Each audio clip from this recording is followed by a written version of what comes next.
Variety cooking থেকে আজকে আরও একটা নিয়ে এসেছি নতুন রেসিপি। চলো আমরা দেখতে থাকি। ভেজিটেবল সুজির মোদক। তোমরা সবাই মোদক মিষ্টি মিষ্টি খেয়েছো, আমি তোমাদের একটু চটপটা দিয়ে বানিয়ে দেখাচ্ছি।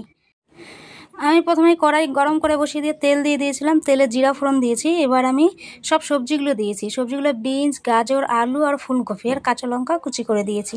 এটাকে ভালো করে আমি ভেজে নেব। দেখো ভাজা ভাজা হয়েই আসছে, তোমরা এরকম করে ভেজে নেবে। আমি সাইডে আর একটা কড়াই গরম করতে বসিয়ে দিয়েছি জল দিয়ে। দেখো জলটা তোমরা পরিমাণ মতো নিয়ে নেও, না এক বাটি সুজি নিলে 2 বাটি জল নেবে। তো আমি 1 বাটি সুজি নিয়েছি, জলটা সেই পরিমাণে নিয়েছি। দেখো সুজিটা ভালো, দেখো জাল হচ্ছে, জাল হতে হতে একদম শুকিয়ে যাবে এটা। দেখো শুকিয়ে গেছে। এবার এটাকে ভালো করে আমি মেখে নেব ঠান্ডা হয়ে যাওয়ার পরে। দেখো ঠান্ডা হয়েই আসছে।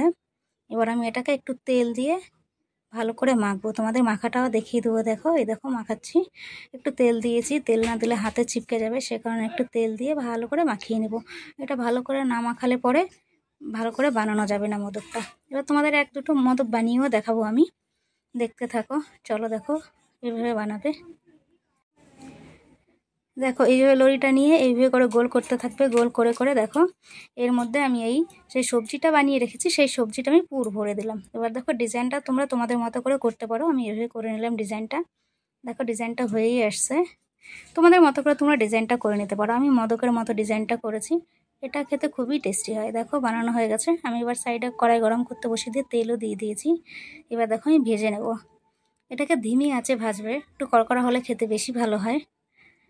দেখো আমি ভেজে নিয়েছি। দেখো একদম ব্রাউন কালার যাতে হয়ে যায়, এটা খেতে খুবই টেস্টি হয়। তোমরাও বাড়িতে বানিয়ে দেখতে পারো। হয়ে গেছে দেখো আমাদের ভেজিটেবল